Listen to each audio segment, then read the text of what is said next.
ஒரு பழைய போட்டோவை பாக்குற மாதிரி. உங்க வீட்ல பாட்டி தாத்தா காலத்துல ஒரு பழைய பிளாக் அண்ட் ஒயிட் போட்டோ இருக்குமே, அதை பார்க்கும்போதே ஒரு ஃபீலிங் வரும்ல, இவங்க யாரு, என்ன பண்ணிட்டு இருந்தாங்கன்னு. இப்போ அதையே 4500 வருஷம் பின்னாடி கொண்டு போய் யோசிங்க. ஒரு சின்ன வெங்கல சிலை, ஹைட் வெறும் 10 சென்டிமீட்டர், அதாவது நம்ம கை அளவுதான். ஆனா அதோட கண்ணை பார்த்தா இன்னைக்கும் அது நம்ம கிட்ட ஏதோ சொல்ல வர மாதிரி இருக்கும். மொஹஞ்சதாரோ நகரத்து இடிபாடுகள்ல இது கிடைச்சது. அமைதியான சிரிப்பு, தன்னம்பிக்கையா நிக்கிற ஒரு ஸ்டைல். ஆனா இவ யாருன்னு இன்னைக்கும் யாருக்கும் சரியா தெரியல. இப்போ நீங்க உங்க வீட்ல ஏதாவது பழைய நகை இருந்தா அம்மா கிட்ட கேப்பீங்கல்ல, இது யாருடையது, எதுக்காக வாங்கினாங்கன்னு.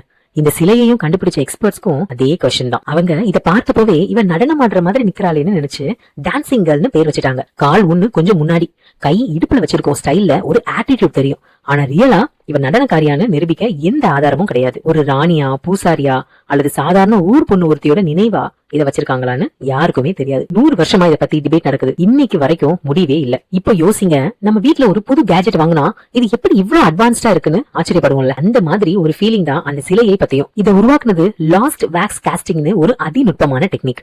இன்னைக்கும் நகை கடைக்காரங்க கூட இதே முறைதான் யூஸ் பண்றாங்க. 4500 வருஷத்துக்கு முன்னாடியே இது அவங்க கிட்ட எப்படி வந்துச்சு, யார் சொல்லி கொடுத்தது, இது போல இன்னும் எத்தனை அதிசயங்கள் மண்ணுக்குள்ளேயே மறைஞ்சு போச்சு. ஒண்ணு மட்டும் கிளியர், சிந்து சமவெளி மக்கள் நாம நினைச்சதை விட ரொம்ப புத்திசாலிங்க. இன்னைக்கு நம்ம கிட்ட ஒரு வாட்ஸ்அப் குரூப்ல யாராவது வேற லாங்குவேஜ்ல ஒரு மெசேஜ் அனுப்புனா நாம கூகுள் டிரான்ஸ்லேட்ல போட்டு உடனே படிச்சிடுவோம்ல.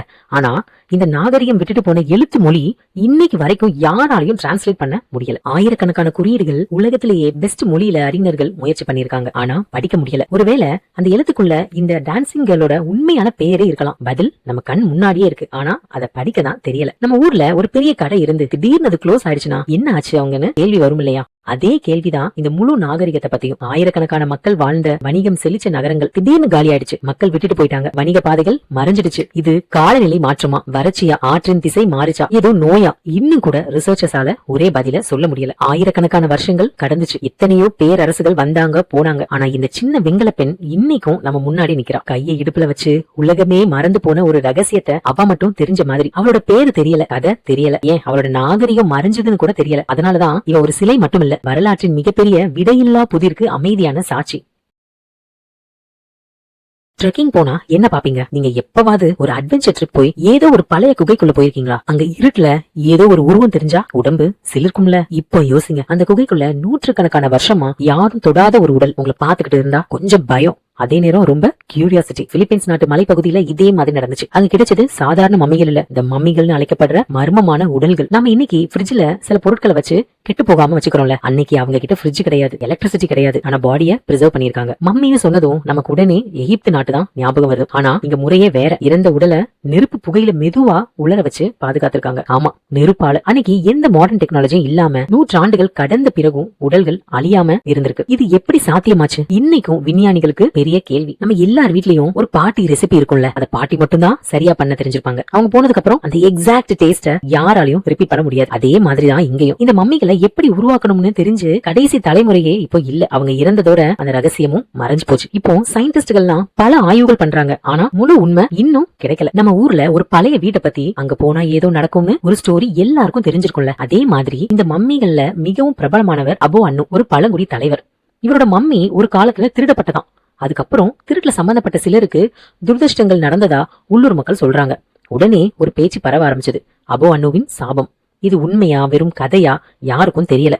நீங்க இரவு நேரத்துல தனியா நடந்து போகும்போது யாரோ பின்னாடி வர மாதிரி ஒரு ஃபீலிங் வந்திருக்கா? திரும்பி பார்த்தா யாரும் இருக்க மாட்டாங்க. அதே மாதிரி அனுபவம் தான் இந்த குகைக்குள்ள போன சிலருக்கும் ஆச்சு. யாரோ அருகில் நிக்கிற உணர்வு, புரியாத சத்தங்கள், விளக்க முடியாத பயம். இது அமானுஷ்யமா அல்லது நம்ம மனசே உருவாக்குற உணர்வா? இதுக்கும் பதில் இல்ல. இந்த கதை இன்னும் முடிஞ்சு போகல. ஏன்னா அந்த மலைகள்ல இன்னும் கண்டுபிடிக்கப்படாத குகைகள் இருக்கலாம்னு சிலர் நம்புறாங்க. அதுக்குள்ள இன்னும் மம்மிகள் மறைஞ்சிருக்கலாம். உண்மையா யூகமா யாருக்கும் தெரியல. ஆனா ஒண்ணு உறுதி, நூற்றாண்டுகள் கடந்தும் டபயான் தி மம்மிகள் இன்னைக்கும் தங்க ரகசியங்களை மறைச்சுக்கிட்டே இருக்காங்க.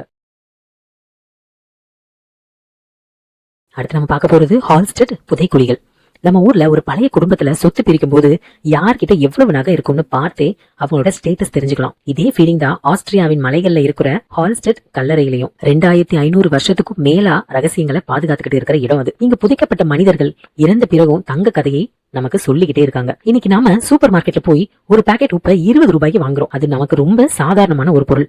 ஆனா அன்னைக்கு இந்த உப்பு தான் தங்கத்துக்கு நிகரான மதிப்புள்ள பொருளா இருந்துச்சு. ஹால்ஸ்டெட்னு சொல்லுற இந்த சின்ன பகுதி உப்பு சுரங்கங்களால ஐரோப்பாவின் மிகப்பெரிய செல்வ மையமாக மாறிடுச்சு. இமேஜின் பண்ணுங்க, உப்பு வச்சே ஒரு பேரரசே கட்டியிருக்காங்க. இப்போ நம்ம காலத்துல பணக்காரங்களா அவங்களோட கிராண்ட் லைஃப் ஸ்டைல இன்ஸ்டாகிராம்ல காட்டுவாங்கல்ல, அந்த காலத்துல அவங்க கல்லறைகள் தான் அவங்களோட லைஃப் ஸ்டைலை காட்டுது. ஆய்வாளர்கள் தோண்டிய போது வெறும் எலும்புகள் மட்டுமல்ல, விலை மதிப்பற்ற நகைகள், வெங்கல ஆயுதங்கள், இரும்பு வாள்கள், தொலைதூர நாடுகளில் இருந்து வந்த அரிய பொருட்கள். இந்த மக்கள் சாதாரண கிராமவாசிகள் இல்லைன்னு தெளிவா தெரியுது. இன்னைக்கும் நம்ம சமூகத்துல ஒரு ஏரியால பெரிய பங்களா, இன்னொரு ஏரியால சின்ன வீடுன்னு வித்தியாசம் இருக்கும். அதே வித்தியாசம் தான் இந்த கல்லறைகளிலும் தெரிஞ்சது. சில கல்லறைகள்ல ஏராளமான செல்வம், சில கல்லறைகள் மிகவும் எளிமையா, தலைவர்களா, போர் வீரர்களா அல்லது ராஜ குடும்பத்தினரா, இன்னைக்கும் உறுதியான பதில் இல்ல. பாட்டி வீட்டுல ஊறுகாய் போடும் போது உப்பு போட்டா அது வருஷ கணக்கா கெட்டு போகாம இருக்கும்ல, அதே லாஜிக் தான் இங்கேயும். இந்த உப்பு பல பொருட்களை ஆயிரக்கணக்கான ஆண்டுகள் அழியாம பாதுகாத்திருக்கு. மனித உடல் பாகங்கள், ஆடைகள், கருவிகள் எல்லாமே காலத்தை வென்று இன்னும் உயிருடன் இருப்பது போல காட்சி தருது. நம்ம ஊர்ல ஒரு பகுதியில ஒரு பழக்கம், இன்னொரு பகுதியில வேற பழக்கம் இருக்கும். அதே மாதிரி ஒரு மர்மம் இங்கேயும் இருக்கு. சிலர் எரிக்கப்பட்டு புதைக்கப்பட்டிருக்காங்க, சிலர் முழு உடலோட புதைக்கப்பட்டிருக்காங்க. மத நம்பிக்கையா, சமூக அந்தஸ்தா அல்லது வேற ஏதாவது ரகசியமா இன்னைக்கு வரைக்கும் யாருக்கும் தெரியல. நம்ம குடும்பத்துல தாத்தா பாட்டி முன்னோர்களை பத்தி யோசிக்கும் போது இவங்க எப்படி வாழ்ந்திருப்பாங்கன்னு தோணும். அதே மாதிரி ஆய்வாளர்கள் நம்புறாங்க, ஹால்ஸ்டெட் மக்கள் தான் பின்னால வந்த செல்டிக் நகரத்தின் முன்னோர்கள்னு. ஆனா அவங்க என்ன மொழி பேசினாங்க, என்ன கடவுளை வணங்குனாங்க, எப்படி வாழ்ந்தாங்க, இந்த பதில்கள் இன்னும் மண்ணுக்குள்ளேயே புதைஞ்சிருக்கு. 2500 வருஷத்துக்கு முன்னாடி வாழ்ந்த மக்கள் இன்னைக்கு இல்ல. ஆனா அவங்க விட்டுட்டு போன கல்லறைகள் இன்னும் பல ரகசியங்களை மறைச்சு வச்சிருக்கு. ஹால்ஸ்டெட் புதைக்குழிகள் இது வெறும் வரலாறு இல்ல, இன்னும் முழுமையா புரியாத ஒரு மர்மம்.